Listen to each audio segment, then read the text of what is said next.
Hello बच्चों, मैं आपका गणित शिक्षक कमलेंद्र हूँ। आज हम लोग कक्षा 10 गणित के अध्याय 3 दो चर वाले रैखिक समीकरण युग्म के अंतर्गत आपकी किताब में पेज 59 पर दिए गए उदाहरण 10 को समझने का प्रयास करेंगे। इस उदाहरण में लिखा है कि अनुच्छेद 3.2 का उदाहरण 3 लें, जो कि आपकी किताब में पेज 48 पर है। यदि हम इस उदाहरण को देखें तो आप देख रहे हैं पेज 48 पर उदाहरण 3, दो रेल पटरियां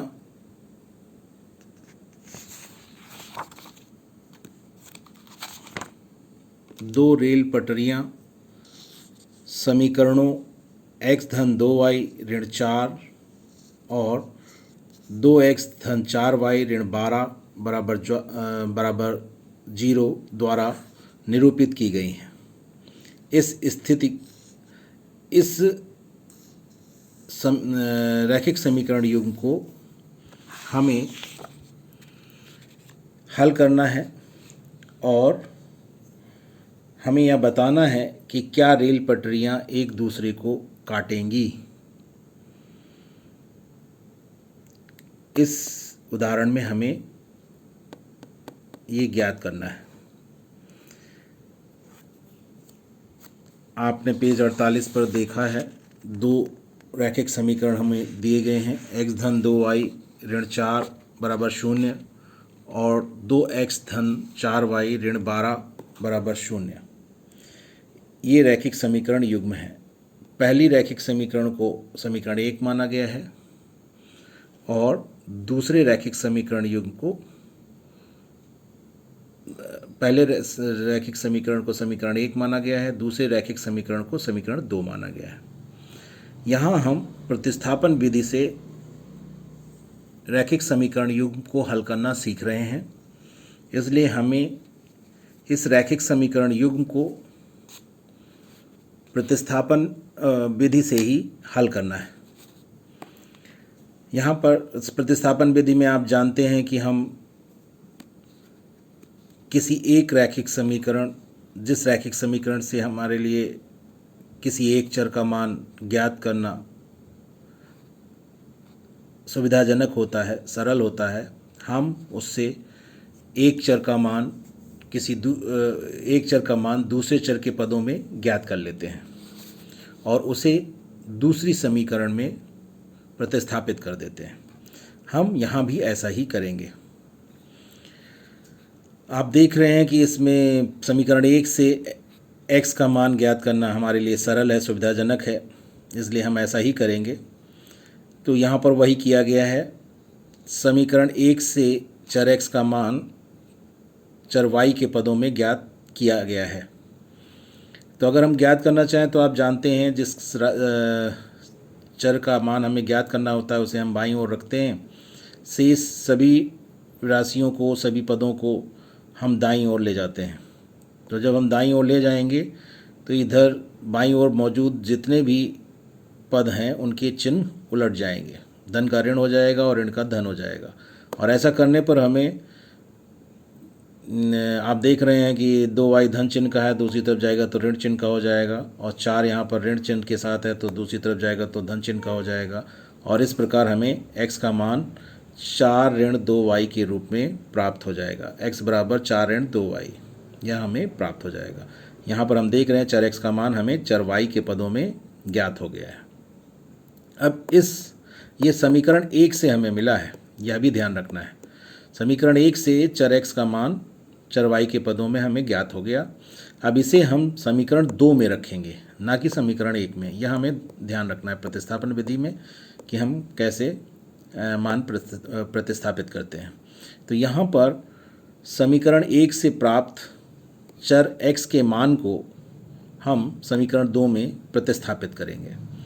जब ऐसा करेंगे तो यहाँ पर x जहाँ जहाँ भी आएगा समीकरण 2 में, हम उसकी जगह पर 4 ऋण 2y लिख देंगे। तो यहाँ पर देख रहे हैं 2x लिखा हुआ है, अर्थात 2 गुणे x लिखा हुआ है, तो हम x की जगह पर 4 ऋण 2y रख देंगे। और यहाँ पर देखिए वही किया गया है, 2 और ब्रैकेट में 4 ऋण 2y लिख दिया गया है, x की जगह पर 4 ऋण 2y लिख दिया गया है। और धन 4y ऋण 12 पहले से मौजूद है समीकरण 2 में, इसलिए यहाँ पे कुछ करने की ज़रूरत नहीं है। और फिर बराबर 0, ये सब समीकरण 2 में है पहले से। अब इसे सरल कर लें, ब्रैकेट को हटाएं। सरल कर, अगर ब्रैकेट होता है तो उसे हम हटाते हैं, ऐसे ही हम सरल करना कहेंगे यहाँ पर। तो 2 और 4 की गुणा होगी 8 आ जाएगा, देख रहे हैं यहाँ पर 8 लिखा हुआ है। और 2 और ऋण 2y की जब गुणा होगी तो ऋण का 4y आ जाएगा।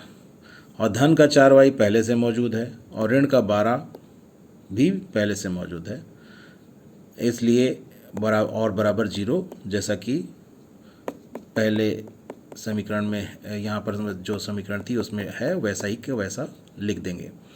अब यहाँ पर देख रहे हैं कि आप ऋण का 4y आ रहा है, धन का 4y आ रहा है, तो समान गुणांक हैं और सजातीय पद हैं, और एक का चिन्ह ऋण है, एक का चिन्ह धन है, इसलिए ये पद कट जाएंगे और बचेगा क्या, 8 ऋण 12 बचेगा। वही 8 ऋण 12 यहाँ पर लिखा गया है और बराबर 0। और 8 ऋण 12 को जब हम सरल करेंगे, आपको मैंने बताया था कि जब 2 संख्याएं ऐसी हों जिनके चिन्ह अलग अलग हों तो संख्याएं घट जाती हैं और बड़ी संख्या में से छोटी संख्या घटती है, यानी 12 में से 8 घटेगा, 4 आएगा। चिन्ह उस संख्या का आता है जो संख्या बड़ी होती है। यहाँ संख्या बड़ी है 12, इसलिए 12 का चिन्ह आएगा। 12 का चिन्ह यहाँ पर ऋण है, इसलिए यहाँ ऋण आ गया। और बराबर 0 पहले से ही ऊपर से चला आ रहा है। अब आप देख रहे हैं ऋण 4 बराबर 0 यहाँ पर गणितीय कथन के रूप में हमको प्राप्त हो रहा है, और यह असत्य गणितीय कथन है। ये साफ साफ आपको दिख रहा होगा कि ऋण 4 कभी भी 0 के बराबर नहीं होता है, यानी ऋण 4 0 के बराबर नहीं है, यहाँ पर होना चाहिए। तो यहाँ पर हमें एक असत्य कथन प्राप्त हो रहा है, असत्य गणितीय कथन प्राप्त हो रहा है। इसलिए हम यह कहेंगे कि जो दिया गया रैखिक समीकरण युग्म है, समीकरण 1 और समीकरण 2 के रूप में जो दिया गया रैखिक समीकरण युग्म है, उसका कोई सर्वनिष्ठ हल नहीं है, उसका कोई हल नहीं है। अगर हम इसका ग्राफीय, इस दिए गए रैखिक समीकरण युग्म का ग्राफीय हल ज्ञात करते तो हमें 2 समांतर रेखाएं प्राप्त होती, और 2 समांतर रेखाएं जब प्राप्त होती तो आप जानते हैं ग्राफीय विधि से जब हमने हल करना सीखा था तो उस स्थिति में हमें कोई हल प्राप्त नहीं होता है, और यह वही स्थिति है। लेकिन हम यहाँ पर इसे बीजगणितीय रूप से यहाँ पर हल कर रहे थे और हमने यह पाया कि दिए गए रैखिक समीकरण युग्म का कोई सर्वनिष्ठ हल नहीं है या कोई हल नहीं है। और जब कोई हल ही नहीं है तो दोनों की दोनों पटरियाँ, और जब हल होता है तभी अगर अद्वितीय हल होता तो दोनों वे रेखाएं जो इन दिए गए रैखिक समीकरण युग्मों के ग्राफीय हल में आपको कार्तीय तल पर दिखती, वे एक बिंदु पर काट रही होती अगर अद्वितीय हल होता तो। लेकिन ऐसा कुछ यहाँ नहीं है, इसलिए हम यह कहेंगे कि दोनों पटरियाँ एक दूसरे को काटेंगी ही नहीं, क्योंकि इनका कोई सर्वनिष्ठ हल नहीं है।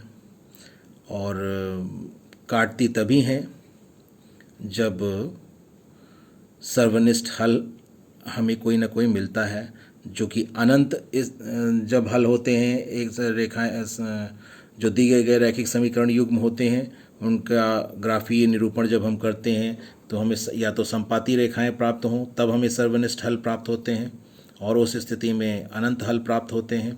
और जब हमें एक ही बिंदु पर काटती हुई या प्रतिच्छेदित करती हुई सरल रेखाएं मिलती हैं ग्राफीय निरूपण के रूप में, तब हमें एक और केवल एक सर्वनिष्ठ हल प्राप्त होता है। और उस स्थिति में हम यह कह सकते थे कि यहाँ पर जो दोनों पटरियाँ हैं वो एक बिंदु पर प्रतिच्छेदित करेंगी, या